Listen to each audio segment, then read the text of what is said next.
नमस्कार, मैं Vikas Kumar YouTube channel BK the study point पर आप सबका स्वागत करते हैं। कैसे आप लोग?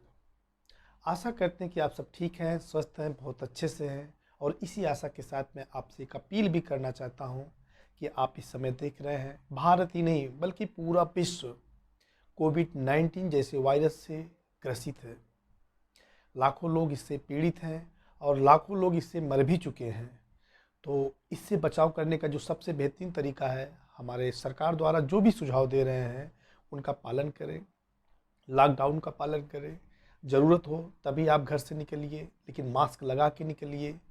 आपको अपने घर में रहिए, सोशल डिस्टेंसिंग का पालन करिए, समय समय पर साबुन से या किसी भी चीज़ से जिससे कि हाथ बढ़िया से साफ़ हो सके, आप साफ करिए हाथ को।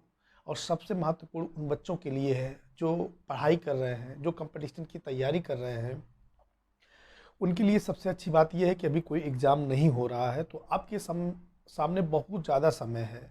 तो आप अपने समय का सदुपयोग करिए, किताबों के बीच में रहिए, कापियों के बीच में रहिए, पढ़िए जम के, जिससे कि एग्ज़ाम जब आए तो आप अच्छी तरीके से एग्ज़ाम को दे सकें, एग्ज़ाम को आप क्वालिफाई कर सकें। आप पूरी प्लानिंग से अगर जब पढ़ेंगे तो निश्चित तौर पर उसका आपको लाभ मिलेगा, आप सफल होंगे। और चलिए इसी बीच में आज हम लोग सामान्य विज्ञान में जो बायोलॉजी है, बायोलॉजी में जो हमारा टॉपिक है वो है मानव हृदय यानी कि ह्यूमन हार्ट। हालांकि पिछली वीडियो में हमने ह्यूमन हार्ट के बारे में हम लोगों ने पढ़ लिया है, लेकिन अभी ज़्यादा दिन नहीं बीता, हमारे एक मित्र थे, उन्होंने देखा हमारे वीडियो को। उन्होंने कहा कि विकास जी, आपकी वीडियो को हमने देखा है, वीडियो सही लगा हमको, लेकिन उसमें से एक चीज़ हमारे समझ में नहीं आया, वो है हृदय चक्र यानी कि जो कार्डियक साइकिल है उसके बारे में उन्होंने बताया कि हमको वहाँ थोड़ा बीच में कन्फ्यूजन हो रहा है। तो हमने कहा ठीक है, मैं आपको अभी यहाँ बता देता हूँ, ऐसा ऐसा होता है। कह नहीं, बात ये नहीं है। तो हमने उनको वहाँ पे बताया, लेकिन हमारे दिमाग में ये भी बात आया कि क्यों ना इसको हम जो है एक फिर से वीडियो बना दें। ये आपके लिए नहीं बल्कि बहुत सारे लोगों के लिए जो है हो सकता है कन्फ्यूजन हो।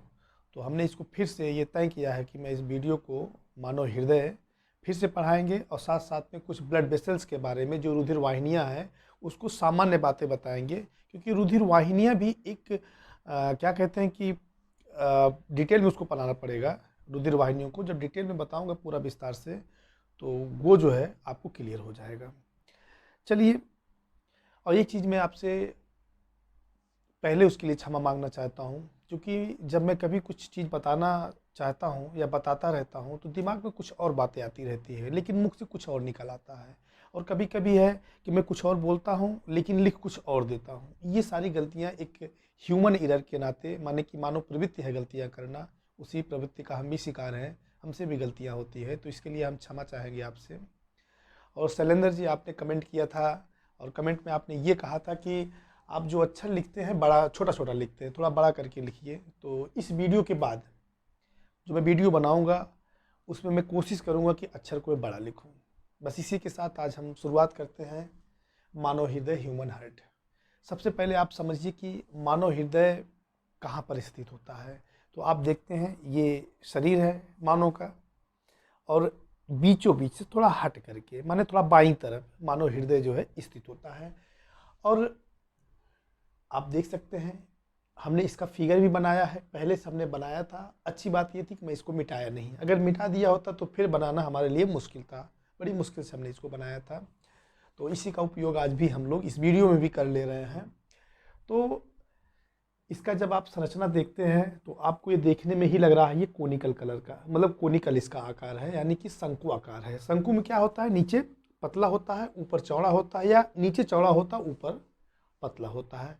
इस प्रकार ये शंकु आकार है, शंकु आकार इसका आकार होता है।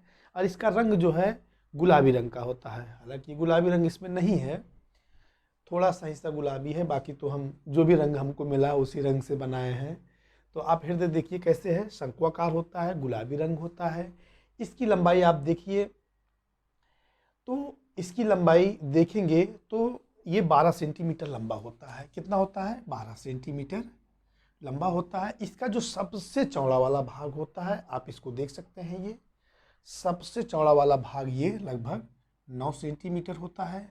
और इसकी जो मोटाई होती है, इसकी मोटाई लगभग 6 सेंटीमीटर होती है। और इसका जो वज़न है, तो ये कितने वज़न है लगभग इसका? लगभग इसका ये जो है औसत वज़न 300 ग्राम होता है। औसत का मतलब आप समझ ही सकते हैं कि औसत का मतलब मैक्सिमम और मिनिमम, यानी कि अधिकतम और न्यूनतम को जोड़ने के बाद 2 से जो भाग दे दिया जाता है, जो उसी को औसत कहा जाता है। तो इसका औसत जो भार है कितना है? 300 ग्राम होता है। आप ये जानते हैं ये मांसल होता है, इसके अंदर हड्डी नहीं होती है, खोखला अंग होता है। और इसमें आप देखिए जो ये मानव हृदय है, इसमें आप देखिए एक आपको झिल्ली दिखाई पड़ रहा है, चारों तरफ देख सकते हैं, ये देखिए। इस झिल्ली को कहा जाता है हृदयावरणी झिल्ली बोला जाता है। इसी हृदयावरणी झिल्ली के अंदर हृदय स्थित है। इस हृदयावरणी झिल्ली को इंग्लिश में क्या बोलते हैं? इसको बोला जाता है पेरिकार्डियल मेम्ब्रेन बोला जाता है। क्या बोलते हैं? पेरिकार्डियल मेम्ब्रेन बोला जाता है या हृदयावरणी झिल्ली बोला जाता है। इसी हृदयावरणी झिल्ली यानी हृदयावरणी थैली में हृदय रहता है और इसमें इस झिल्ली के बाद आप देखेंगे यहाँ पर एक द्रव भरा रहता है, एक लिक्विड भरा रहता है। तो उसको क्या बोलते हैं? उसको हृदयावरणी द्रव कहा जाता है या पेरिकार्डियल फ्लूइड बोलते हैं। स्पष्ट आप समझिए। अब ये आप कहेंगे कि ये जो पेरिकार्डियल फ्लूइड होता है इसका काम क्या है, माने हृदयावरणी द्रव का काम क्या है? तो हृदयावरण द्रव का काम है, जैसे मान लीजिए इस पर धक्का लगता है, चोट लगती है, यानी कि बाहरी जो आघात होता है उससे बाहरी आघात से ये द्रव हृदय की रक्षा करता है। इसके अलावा सबसे बड़ी बात यह है कि हृदय को कंटिन्यू जो है ये नम बनाए रखता है। नम माने नमी, इसको नमी प्रदान किया रहता है ये द्रव। और दूसरी जो बात है, जब आप जानते हैं हृदय क्या करता है? पंप करता रहता है। पंप का मतलब स्पंदन होता रहता है, इसका आयतन बढ़ता है घटता है, बढ़ता है घटता है। तो इससे क्या होता है? इसमें घर्षण हो सकता है, तो उस घर्षण से बचाने का काम भी ये हृदयावरणी द्रव करता है। इसके अलावा अब हम लोग स्टार्ट करते हैं। इसकी जो संरचना है, संरचना ही चल ही रही है, तो इसमें कुल मिला के आप देखेंगे 4 बेस में होते हैं, यानी कि 4 चैम्बर होते हैं, 4 कमरा होते हैं। एक ये देखिए, 1 2 3 4। इनका जो नाम है ऊपर वाला ये वाला हिस्सा आप इसको कहेंगे अलिंद और नीचे को निलय। अलिंद को इंग्लिश में कहा जाता है अट्रियम और निलय को इंग्लिश में कहा जाता है वेंट्रिकल। ठीक है। अब जो ये एट्रियम है, यानी कि ये 2 भागों में बंटता है, एक राइट एट्रियम, लेफ्ट एट्रियम, यानी कि दाहिना अलिंद, बायां अलिंद। हम आपकी तरफ देख रहे हैं, इसलिए हमारा दाहिना इनका दाहिना, हमारा बायां इनका बायां। लेकिन जब हम इनको देखते हैं आपकी तरह, तो जब आपकी तरह मैं देखता हूं तो मेरा दाहिना इनका बायां हो जाता है और मेरा बायां इनका दाहिना हो जाता है। तो आप इसको देखेंगे क्या है? ये दाहिना अलिंद, ये बायां अलिंद। इसको इंग्लिश में कहा जाता है राइट एट्रियम, इसको कहते हैं लेफ्ट एट्रियम। ठीक। ये दोनों एक दूसरे से अलग होते हैं। किन से अलग होते हैं? एक यहाँ पर आप देखेंगे पट्ट है, एक सेप्टम है, हालांकि वो दिखाई नहीं पड़ रहा है इसमें। उस सेप्टम को कहा जाता है अंतर अलिंदीय पट्ट या इंटर एट्रियम सेप्टम बोला जाता है। क्या बोलते हैं? इंटर एट्रियम सेप्टम अथवा अंतर अलिंदीय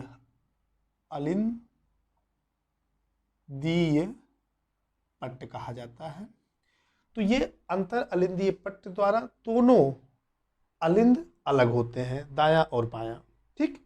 इसी प्रकार जो वेंट्रिकल है यानी कि जो निलय है, ये भी 2 भागों में बटा होता है। एक होता है दाहिना निलय, दूसरा बायां निलय। दाहिना निलय को इंग्लिश में कहा जाता है राइट वेंट्रिकल। क्या बोलते हैं इसको? Right ventricle. और दूसरे को क्या बोला जाता है? Left ventricle. और ये दोनों लेफ्ट वेंट्रिकल और राइट वेंट्रिकल एक बीच में जो सेप्टम होता है जिसको कहा जाता है इंटर वेंट्रिकुलर सेप्टम। तो ये इंटर वेंट्रिकुलर सेप्टम द्वारा दोनों निलय एक दूसरे से अलग होते हैं। ठीक है। इसको क्या बोलते हैं? दाहिना निलय और इसको बायां निलय। अब एक चीज और यहां देखते चलिए, ये अलिंद है, ये निलय है, ये दाहिना अलिंद दाहिना निलय। दोनों दाहिना अलिंद दाहिना निलय एक दूसरे से एक कपाट द्वारा खुलते हैं, बंद होते हैं, मतलब अलग होते हैं। तो किस कपाट द्वारा? एक कपाट द्वारा, उस कपाट को कहा जाता है ट्राइकास्पिड वाल्व, यानी कि त्रिवलनीय कपाट कहते हैं। इसी प्रकार जो बायां अलिंद बायां निलय है, ये भी एक कपाट द्वारा एक दूसरे से अलग होते हैं। उस कपाट को कहा जाता है बाइकास्पिड या मिट्रल वाल्व, यानी कि द्विवलनीय कपाट। तो आप देख चुके हैं ये कपाट द्वारा अलग होता है और ये एक्सेप्टम द्वारा अलग होता है। तो इस प्रकार कितने बेस्म होते हैं, एग्जाम में क्वेश्चन पूछा जा चुका है कि मानव हृदय में कुल कितने बेस्म होते हैं। हालांकि बहुत ही सरल क्वेश्चन है। तो ये 4 बेस्म होते हैं, 4, 2 अलिंद होता है ऊपर और 2 निलय होता है नीचे। इसके अलावा आप यहाँ पर देखिए, यहाँ से अलिंद पहले देखिए। अलिंद में जो नलिकाएं आती हैं वो उसको सिरा कहा जाता है, वो भी महासिरा होता है। ये महासिरा क्या होता है, सिराओं से जुड़ी होती हैं। और सिराएं क्या करती हैं, शरीर के विभिन्न अंगों से रक्त को कलेक्ट करती हैं, एकत्रित करके हृदय तक पहुंचाती हैं। हृदय में कहाँ पहुंचाती हैं, दाहिने अलिंद में पहुंचाती हैं, राइट एट्रियम में पहुंचाती हैं। ठीक, तो नीचे से एक सिरा है, महासिरा है, उसको इंफीरियर वेना कैवा या हिंदी में निम्न महासिरा कहा जाता है। ऊपर से जो आता है उसको उच्च महासिरा कहा जाता है, या इंग्लिश में बोलते हैं सुपरियर वेना कैवा। कोई दिक्कत नहीं होनी चाहिए। ये दोनों आप देख सकते हैं कहाँ खुल रहा है, दाहिने अलिंद में खुल रहा है, राइट एट्रियम में खुल रहा है। और एक चीज आप इसको भी देख रहे हैं, ये क्या करता है, जो हृदय है, हृदय को भी अपने कार्य करने के लिए जरूरी है ब्लड को लेने की। तो ब्लड कहाँ से लेता है, जहाँ से भी लेता है उससे मतलब नहीं। यहाँ पर पहले ये समझिए कि ये हृदय से, हृदय की पेशियों से एकत्रित रक्त को कहाँ लेके आता है, यहाँ पर छोड़ता है। और इस छिद्र को क्या बोला जाता है, कोरोनरी साइनस बोला जाता है। तो कोरोनरी साइनस के द्वारा जो हृदय की पेशियों से रक्त को एकत्रित करके दाहिने अलिंद में लाके छोड़ता है। जब ये ब्लड भर जाता है, ये दरवाजा खुलता है और ये जो अशुद्ध रक्त कहाँ पे आता है, हृदय के नीचे वाले हिस्से यानी नीले में आता है, दाहिने नीले में। दाहिने नीले में संकुचन होता है तो ये ब्लड कहाँ जाता है, इसमें जाता है। ये क्या चीज़ है, इसको कहा जाता है पल्मोनरी आर्क, यानी कि फुफ्फुसीय महाधमनी। फुफ्फुसीय महाधमनी जब यहाँ से ब्लड निकलता है तो फुफ्फुसीय महाधमनी ब्लड को लेके कहाँ जाता है, ये जाता है फेफड़े के पास। क्यों जाता है, फेफड़े के पास इसलिए जाता है जिससे कि वहाँ पर ये शुद्ध हो जाए। शुद्ध कैसे होगा, देखिए शुद्ध तब होगा जब इसको ऑक्सीजन मिल जाएगा। मतलब जिसमें ऑक्सीजन नहीं होता है ब्लड में, कार्बन डाइऑक्साइड होता है, वो अशुद्ध रक्त होता है। अब फेफड़े में जा करके क्या करता है, ये कार्बन डाइऑक्साइड को बाहर कर देता है और फेफड़े से ऑक्सीजन को ले लेता है।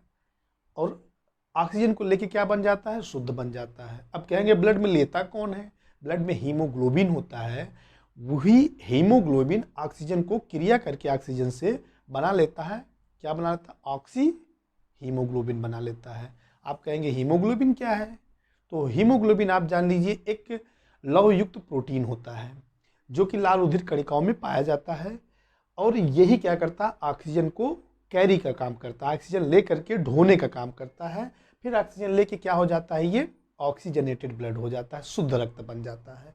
और शुद्ध रक्त किस रास्ते से लेके आता है, इससे लेके आता है पल्मोनरी वेन से। देख रहे हैं ये पल्मोनरी वेन है, इधर ये दाहिनी तरफ गया फेफड़े के लिए, ये बाईं तरफ फेफड़े से।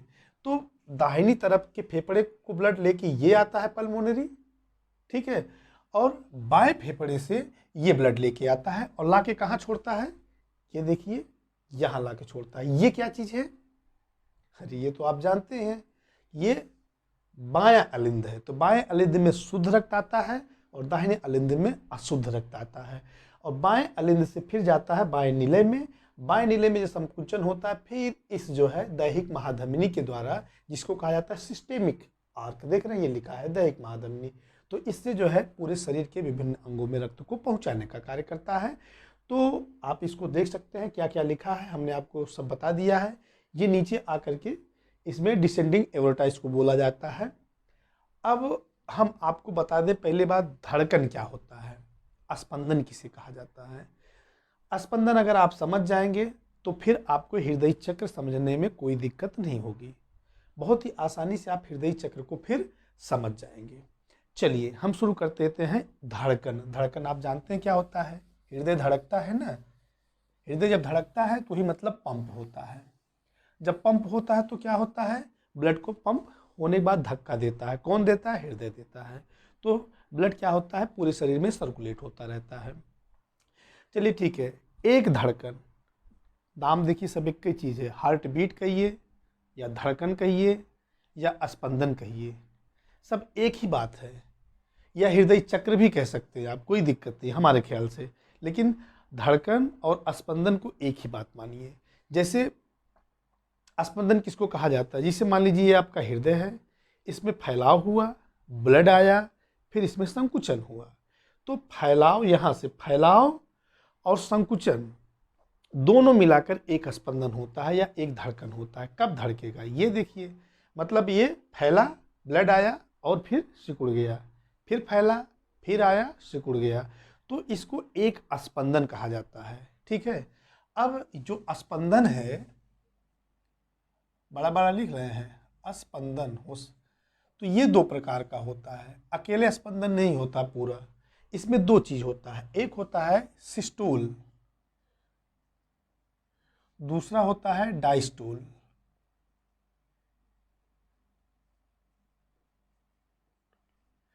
सिस्टोल को कहा जाता है संकुचन,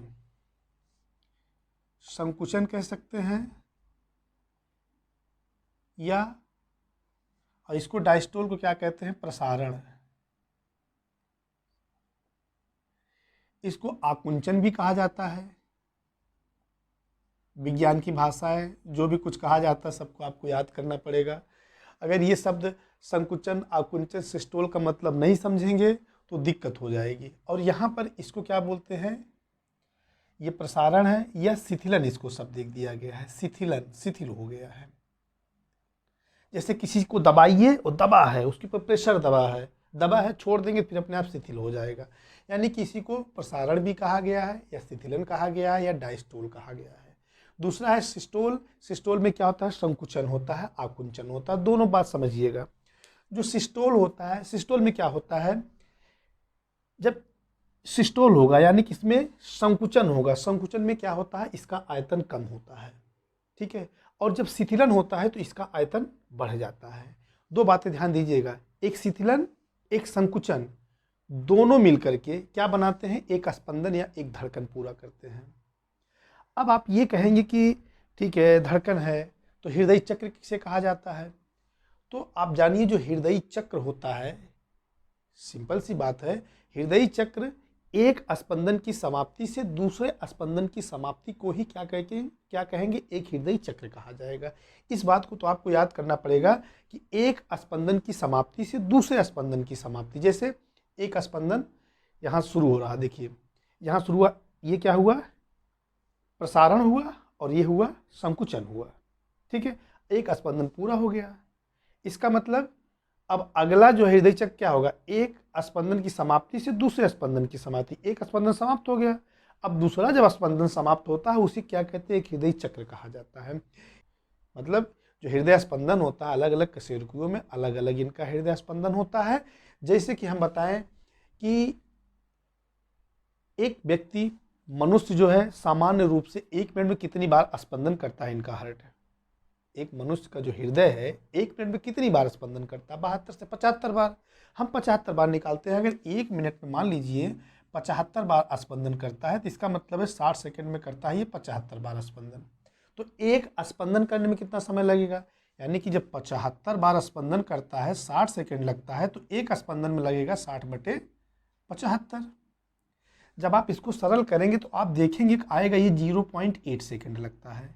कितना लगता है, 0.8 सेकंड में। कहने का मतलब जो हमारा दिल है, हमारा हृदय है, वो जब एक बार स्पंदन करता है तो उसको समय लगता है 0.8 सेकंड का। मतलब एक बार जब धड़कता है, इसका जब एक धड़कन पूरा होता है तो 0.8 सेकंड का समय लगता है। इसी को 0.8 सेकंड ही क्या होता है, एक हृदय चक्र होता है, या एक क्या होता है, हृदय चक्र, या एक कार्डियक साइकिल होता है। एक कार्डियक साइकिल कितना समय लगता है, 0.8 सेकंड का लगता है।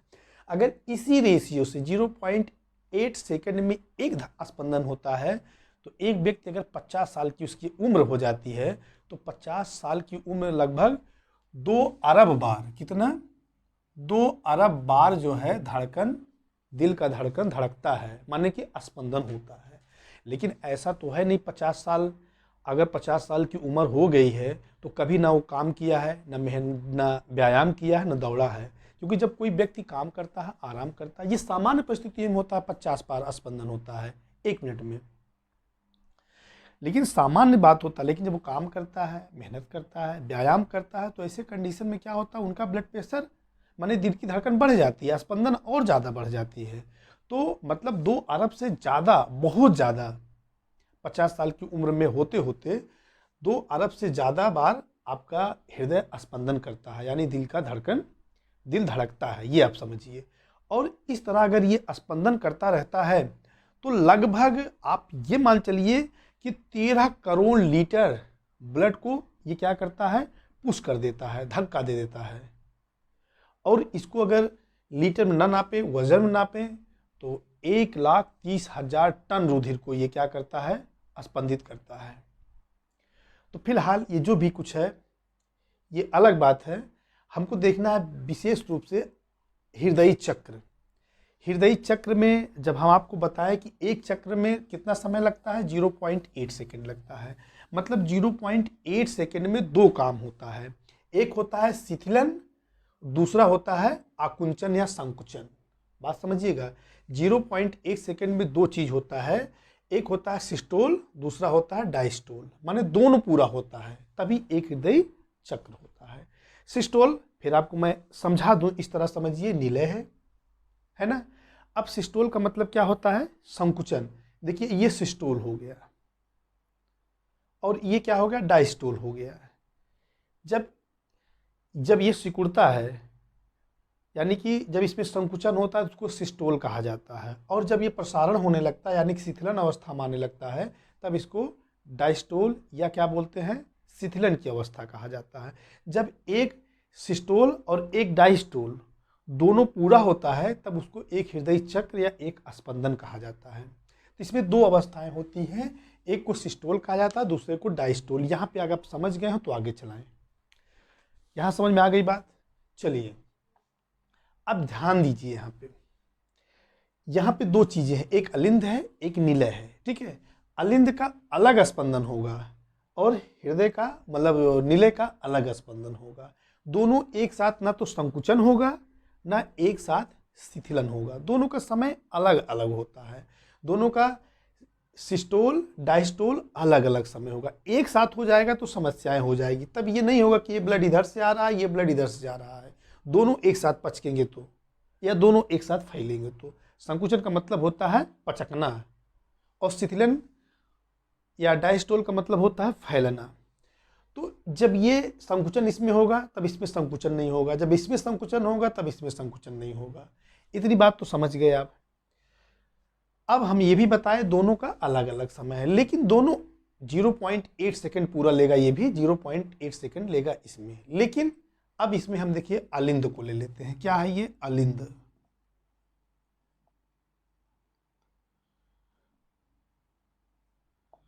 अलिंद, निलय। निलय का जो संकुचन वाला समय है, अलिंद का जो संकुचन वाला समय है 0.8 सेकेंड का होता है, ठीक है। और जो शिथिलन वाला समय होता है वो कितना होता है, 0.7 सेकेंड का होता है। दोनों मिलाएंगे तो कितना हो जा रहा है, 0.8 सेकेंड हो रहा है, ठीक। इसी प्रकार निलय अगर लेंगे तो निलय में जो संकुचन होगा वो कितने समय के लिए होगा, 0.3 सेकेंड के लिए। इसी प्रकार जो इसमें शिथिलन का समय होता है वो कितने समय का होगा, 0.5 सेकेंड। इतनी बात आपके समझ में आ गई है। दोनों आप जोड़ेंगे तो आएगा 0.8 सेकेंड। कहने का मतलब 0.8 सेकेंड में ही तो एक स्पंदन पूरा होता है। और एक स्पंदन में 2 चीज आती है, एक होता है आकुंचन, दूसरा होता है प्रसारण। माने एक होता है सिस्टोल, दूसरा होता है डायस्टोल। ये बात आपके समझ में आ जानी चाहिए और आ भी गई होगी। अब इसको हम 3 स्टेप पे लेके चलेंगे। 3 स्टेप में क्या होगा, पहली बात तो आप ये समझिए, सबसे पहले आप समझिए जो एक हृदय चक्र होता है कहाँ से प्रारंभ होता है। हमने बताया एक स्पंदन की समाप्ति से दूसरे स्पंदन की समाप्ति में। लेकिन अब यहाँ स्पंदन नहीं, संकुचन की बात है। संकुचन में क्या होता है, जब जैसे ही नीले का, विशेष रूप से इससे यहाँ स्टार्ट करिएगा, नीले का जैसे जैसे प्रसारण होना शुरू होगा, हृदय चक्र प्रारंभ हो जाएगा। और जैसे ही इसका क्या होता है, आखिरी समय किसका, संकुचन का आखिरी सीमा, मतलब अंतिम अवस्था में आ गया है, तो एक हृदय चक्र समाप्त हो जाती है। कहने का मतलब है कि नीले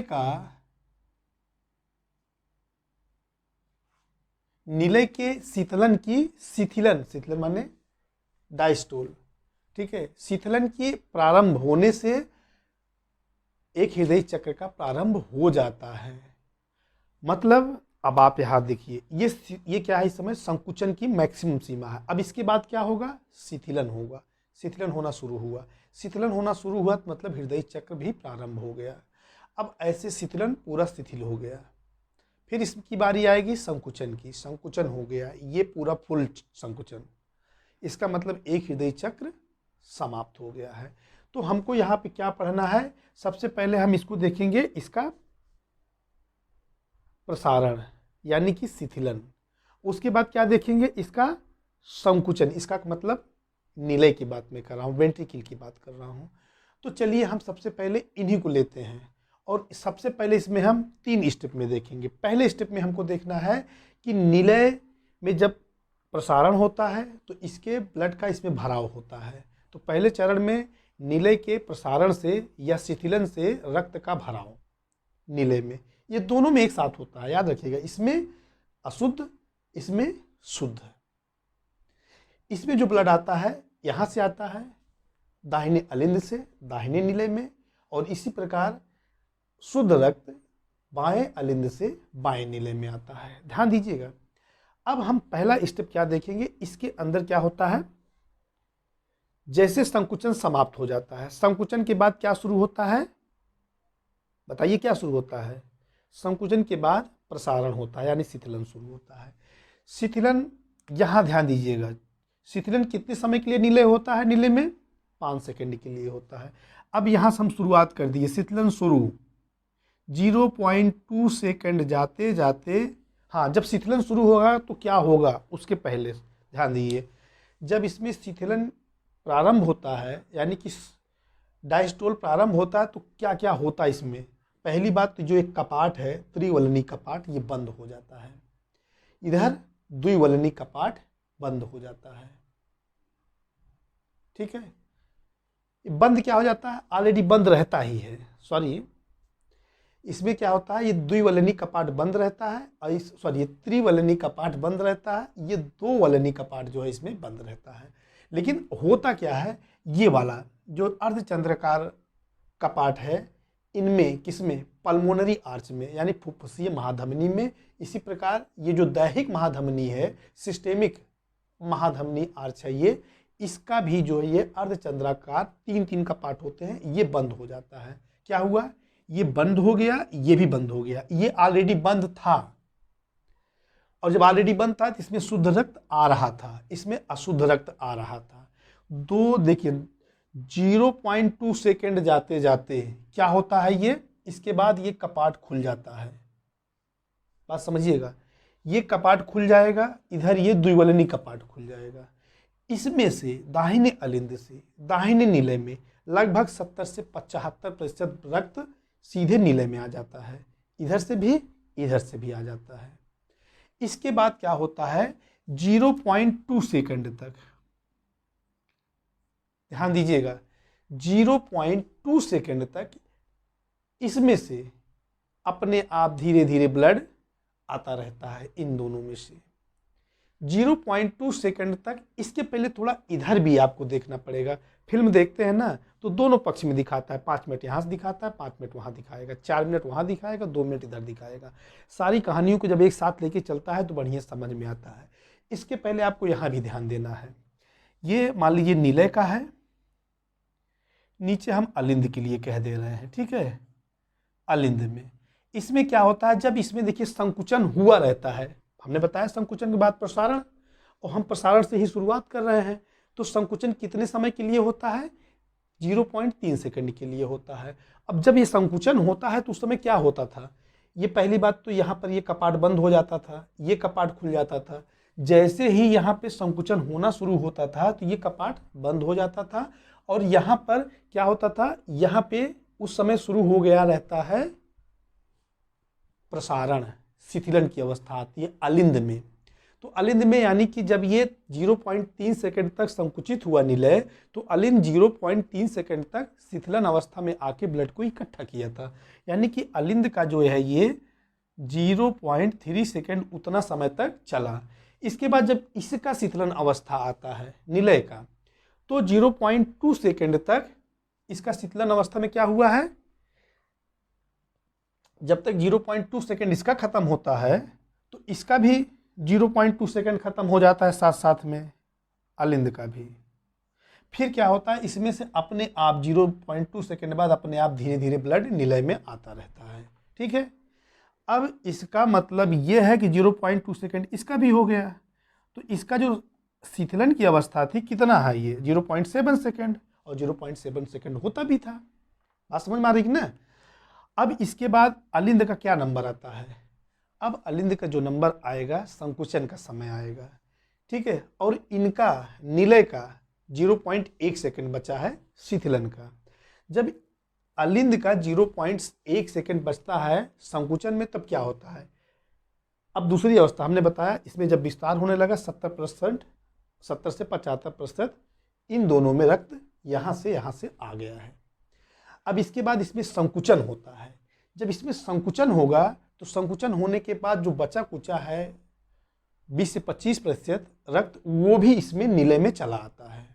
इनका 0.1 सेकेंड का संकुचन समाप्त हो जाता है। ठीक है, यानी कि अब इनका 0.1 सेकेंड का जो संकुचन है वो समाप्त हो जाता है। इसके बाद अलिंद का नंबर आएगा, फिर क्या, शिथिलन का समय आएगा। 0.7 सेकंड के समाप्त होने के बाद फिर क्या आता है, 0.1 सेकंड संकुचन का समय आता है। तो ये प्रक्रिया कंटिन्यू चलता रहता है। तो जैसे इनका संकुचन समाप्त होता है दोनों का, रक्त यहाँ पर चला आता है, रक्त यहाँ पर चला आता है। ठीक, तो होता क्या है, इसके बाद जो होता है इनका 0.5 सेकंड शिथिलन वाला भी समाप्त हो जाता है इसी के साथ, क्योंकि 0.1 सेकंड वो चलता है, संकुचन होकर जो ब्लड आता है तो इसका भी पूरा हो जाता है। अब इसकी बारी आती है, इनमें संकुचन की बारी आती है।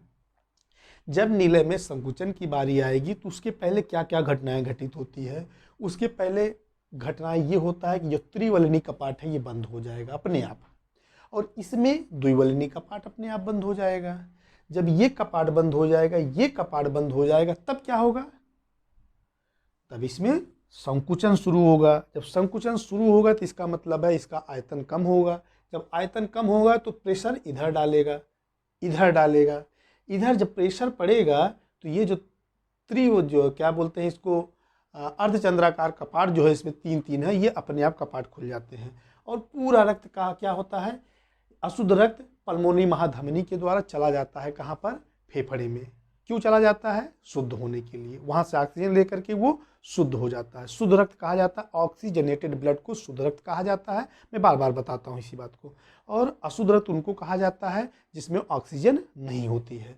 तो वहाँ चला जाता है फेफड़े में, एक इधर से एक इधर से, इधर वाला दाहिने फेफड़े में, इधर वाला बाएं फेफड़े में जाता है शुद्ध होने के लिए। और शुद्ध हो करके फिर वो क्या करता है, पल्मोनरी वेन्स से, ये देख रहे हैं पल्मोनरी वेन, इससे जो है फिर रक्त आ जाता है बाएं अलिंद में, शुद्ध रक्त। और यहाँ से जो शुद्ध रक्त फिर जो दबाव पड़ा है ये इसके माध्यम से, जिसे कहा जाता है सिस्टेमिक आर्च, यानी दैहिक महाधमनी, यहाँ से जाकर शरीर के विभिन्न अंगों में उनके ऊतकों को शुद्ध रक्त पहुँचाने का काम करता है।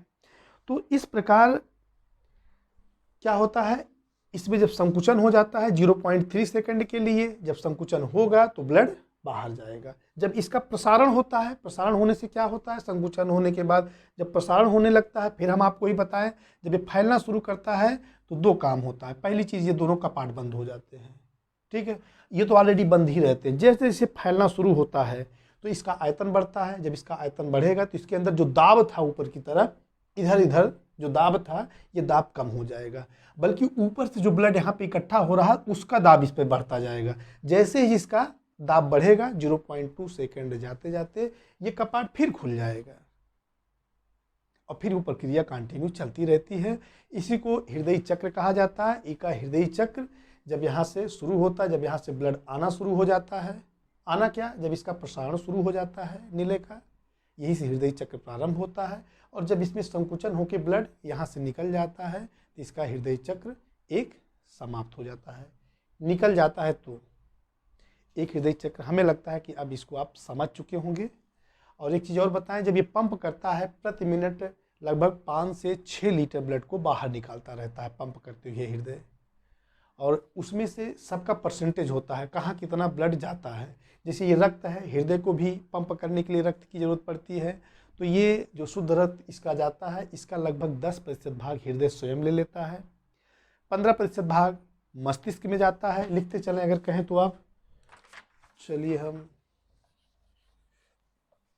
लिख दे रहे हैं।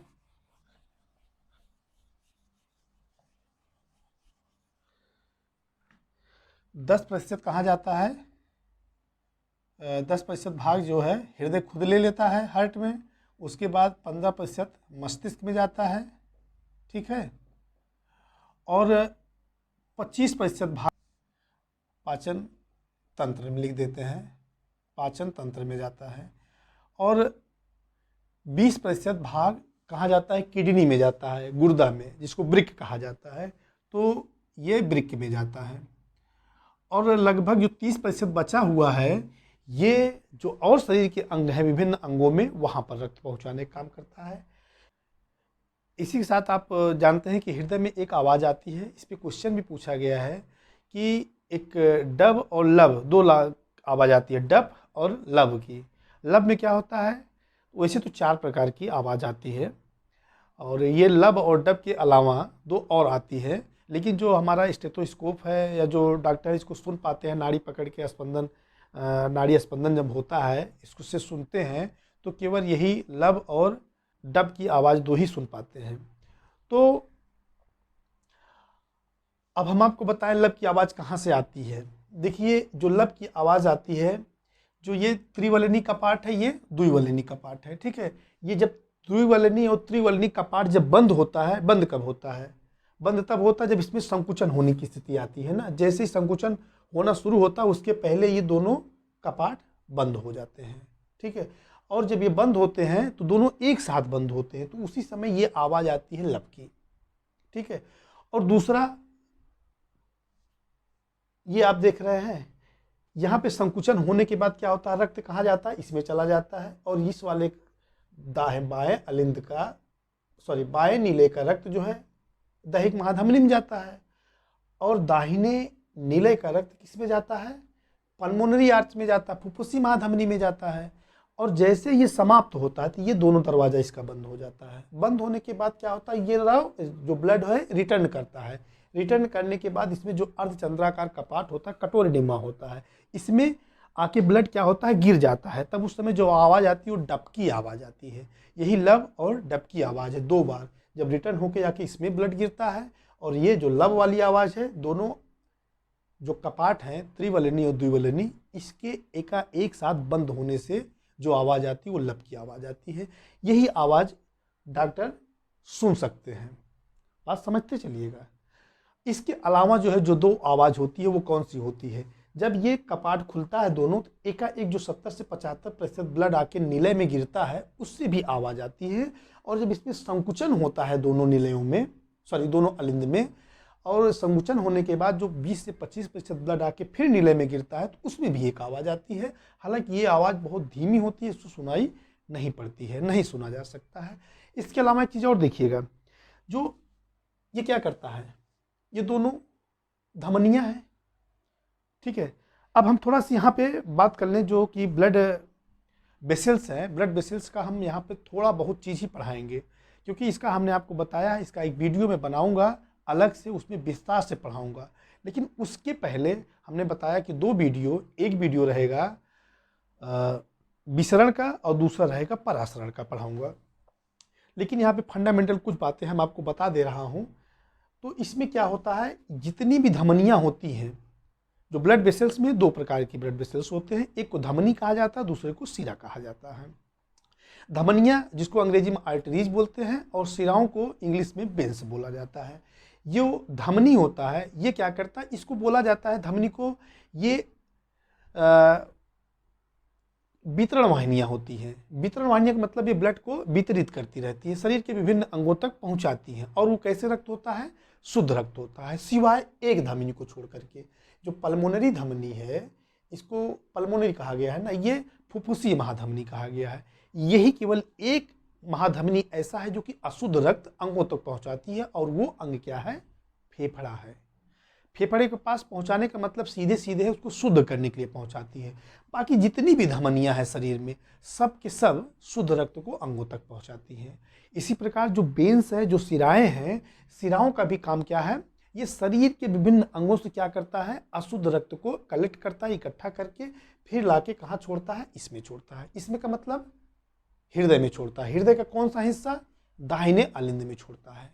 लेकिन इसमें भी एक अपवाद है कि एक ऐसी सिरा है या ऐसी महासिरा है जो शुद्ध रक्त को फेफड़े से हृदय तक लेके आती है, और वो कौन सा है, वो आपका पल्मोनरी वेन है, यानी कि फुफ्फुसीय सिरा है।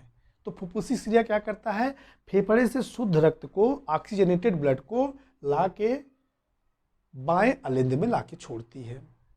तो हम आपको सिरा और धमनी को विस्तार में बताएंगे, क्योंकि जब इन वेन्स को जो आप काटेंगे तो इसमें 3 परत आपको मिलेगी। जैसे आप मान लीजिए इसको काट देते हैं तो इसकी 3 लेयर मिलेगी। 3 लेयर में जैसे एक है अंतःस्तर है, अंतःस्तर को अंग्रेजी कहा जाता है ट्यूनिका इंटीमा। क्या बोलते हैं,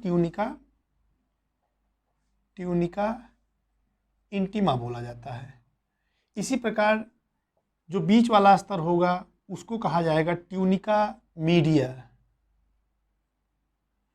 और तीसरा स्तर जो है, जो बाह्य स्तर है, उसको बोला जाएगा ट्यूनिका एक्सटर्ना बोला जाता है,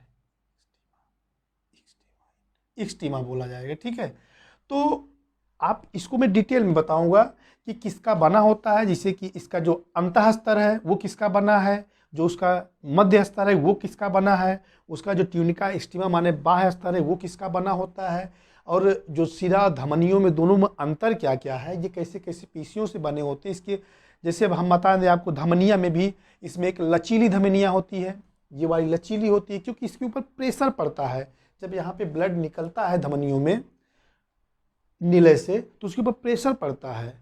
तो ये सारी बातें हम जो है अगले वीडियो में करेंगे। इसमें लचीली धमनियाँ होती हैं, आपको बता दें पेशी धमनियाँ होती हैं। उसके बाद जो धमनियाँ होती है, जो धमनिकाएँ होती हैं किससे बनी होती हैं, उसमें कौन कौन से जो है ऊतक बनने लगे होते हैं, किस प्रकार ब्लड बाहर जाता है, और उसमें जो ब्लड कैपिलरीज है इसके बारे में, इसी प्रकार सिराओं के बारे में, इन सब की जो चर्चा है हम उसको अगले वीडियो में करेंगे। यहाँ पर हमको इस समय बहुत ज़्यादा ब्लड वेसल्स के बारे में नहीं पढ़ाना है। इतने आप जानिए कि ब्लड वेसल्स में जो धमनी होती है, जो सिराएं होती हैं, धमनियों का काम है वो शरीर में क्या करता है, विभिन्न अंगों में रक्त को पहुंचाने का काम करता है, और फिर उन सभी अंगों से रक्त को कलेक्ट करके ये सिराएं फिर हृदय में पुनः लेकर आती हैं। यही इनका जो है मुख्य कार्य होता है। इसके बारे में हमने बताया, अगली वीडियो में हम डिटेल में बताएंगे। चलिए, ये वीडियो आपको कैसे लगा आप कमेंट करके बताएं, और जिन लोगों ने अभी तक हमारे चैनल को सब्सक्राइब नहीं किया वो सब्सक्राइब करना ना भूलें। नमस्कार।